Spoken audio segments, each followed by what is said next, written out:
நான் தேர்கிறது ஜோதிடர் மணியரசு. இப்போ நம்ம பார்க்க போற தலைப்பு யோகம். ஒரு ஜாதகத்தில் யோகமான ஜாதகம் எது அப்படின்னு எப்படி சார் கண்டுபிடிக்கிறது? ஏன்னா எல்லாருக்கும் ஒரு விருப்பம் என்னன்னா, எனக்கு அதிர்ஷ்டம் இருக்கா, எனக்கு யோகம் இருக்கா, அதை எப்படி சார் கண்டுபிடிக்கிறது அப்படின்னா, ஒரு ஜாதகத்தை எடுத்துக்கோங்க. முதல்ல லக்னாதிபதி வலுவாக இருக்கான்னு பார்த்துருங்க. ரொம்ப முக்கியம். லக்னாதிபதி 5, 9 தொடர்பு கொண்டால் பிறப்பிலேயே யோககாரகன். இந்த தொடர்பு அப்படிங்கிறத ராசியில் மட்டும் பார்த்தீங்கன்னா தப்பாக தான் இருக்கும். ஏற்கனவே நான் ஒவ்வொரு வீடியோவில் சொல்கிற மாதிரி வர்க்க சக்கரங்களில் பார்க்க வேண்டும். குறைந்தது ஒரு 4 சக்கரத்தில் பார்க்கணும். இந்த இடத்துல மட்டும் தசாம்சம் அப்படிங்கிற ஒரு விஷயத்தை சேர்த்துக்கணும். தசாம்சம் தொழிலை மட்டும் சொல்லாது, கர்மாவையும் சொல்லும். அப்போ லக்னாதிபதி 5, 9 தொடர்பு கொண்டு ராசி, நவாம்சம், திரைக்காலம், துவதசாம்சம், D10 என்று சொல்லக்கூடிய தசாம்சம் இங்கே வலுவாக இருக்கார் சார் அப்படின்னாலே, அதாவது 5, 9 இருக்கார் சார் அப்படின்னாலே இந்த ஜாதகர் எப்படி இருந்தாலும் அதிர்ஷ்டத்தை சம்பாரிச்சிடுவார். சரிங்களா? அடுத்து லக்னாதிபதியும் 5ஆம் அதிபதியும் சேர்ந்து நான் சொன்ன மாதிரி மேற்சொன்ன இடங்கள் இருந்தால் பூர்வீக சொத்துக்களை வந்து குமிஞ்சிருக்கும். பூர்வீக சொத்துக்களை அனுபவிக்கக்கூடிய யோகம் இந்த ஜாதகருக்கு இருக்கும்.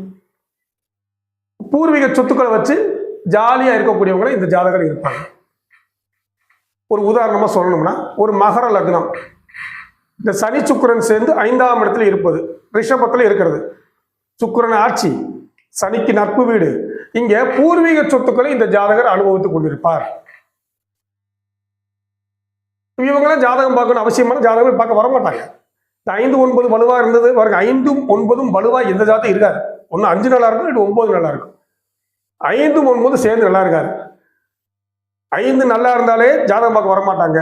9 ஓரளவுக்கு நல்லா இருந்தா இவங்க ஜாதகம் பார்க்க வரமாட்டார்கள். அதை முதல் தெரிஞ்சுக்கோங்க. 5, 9 கெட்டு போனவங்க தான் நம்ம ஜாதகம் பார்க்கவே வருவாங்க. அதை வலுப்படுத்துவதான் ஜோதிடோட வேலை. அப்ப லக்னாதிபதி 5, 9 தொடர்பு கொண்டு வாய்ப்புகள் இல்லைன்னு சொல்லிட்டு, இருந்தாலும் 5 தொடர்பு கொண்டாலும் ஓகே தான், 9 தொடர்பு கொண்டாலும் ஓகே தான். வர்க்க சக்கரங்களில் நம்ம சொன்ன மேற்சொன்ன வர்க்க சக்கரங்களில் வலுவாக இருந்தால் அது யோக ஜாதகம். இது முதல் ரகம். அடுத்த ஒரு ரகம் இருக்கு. வர்க்கோத்தமான கிரகங்கள் யோகங்களை தருகிறது. வர்க்கோத்தம்னா என்ன சார்? ராசிலையும் வர்க்க சக்கரங்களிலும் ஒரே இடத்துல இருக்கிறது. அரசியல்வாதிகள் ஜாதகங்கள்ல பெரும்பாலும் இந்த வர்க்கோத்தமம் வேலை செய்யும். நம்ம அரசியல் ஜாதகம் பற்றி பேசுறப்ப சொல்லுவோம். அப்போ வர்க்கோத்தமம் அப்படிங்கிறது மிக மிக ஒரு அற்புதமான அமைப்பு. வக்ரம் வேற, வர்க்கோத்தமம் வேற. உதாரணமா நம்ம ஏற்கனவே சொன்ன மாதிரி மகர லக்னம், 5ல் சுக்கிரன் ஆட்சியா இருக்காரு, நவாம்சத்திலே அதே இடத்துல இருக்காரு, திரைக்காலத்திலே அதே இடத்துல இருக்காரு, துவதசாம்சத்தில் அதே இடத்துல இருக்காரு, தசாம்சத்தில் அதே இடத்துல இருக்காருன்னா அதிர்ஷ்டம் கூரையை பீத்து கொண்டு கொட்டும். ராசி பலன் சொல்றோம்ல, இந்த ராசிக்கு கொட்ட போகுதுன்னு. ராசிக்கெல்லாம் இல்லை, இவருக்கு கொட்டும். வாழ்நாள் முழுக்க இவருக்கு யோகம் தான். தொட்டதெல்லாம் துலங்கும். மிகப்பெரிய கோடீஸ்வரர்கள் ஜாதகங்களில் எல்லாம் இந்த அமைப்பு இருக்கும். இதுக்கு பேர் வர்க்கோத்தமும் பேர். இந்த வர்க்கோத்தமும் 6, 8 பலன்கள் இருந்துடக்கூடாது, மொத்தத்தையும் அழிச்சு விட்டுரும். உதாரணமா சொல்றேனே, இதே மாதிரி ஒரு கும்பலக்கண ஜாதகம், சூரியன் வர்க்கோத்தமாகி அந்த பையன் 12ல் இருக்கு, லக்னாதிபதியும் அங்கே தொடர்பில் இருக்கார். இது வர்க்க சக்கரங்கள் எடுத்துக்கங்க. ராசியிலையும் 2 வர்க்கங்களிலும் அந்த மாதிரி ஒரு தொடர்பு வந்துருச்சு. இந்த பையன் மிகப்பெரிய குடியாரனா, அவ்வளோ அருமையான அந்த பையன் மிகப்பெரிய குடியாரனா போயிட்டான். திருமண பிரிவினையே கொடுத்துருது. அப்ப இங்க 7ஆம் அதிபதி தான் இருந்தாலும் அவர் போய் வர்க்கோத்தமாகி 12ல் அமர்ந்து ஒழுக்க குறைபாட்டை கொடுத்து திருமண பிரிவினையும் கொடுத்துருது.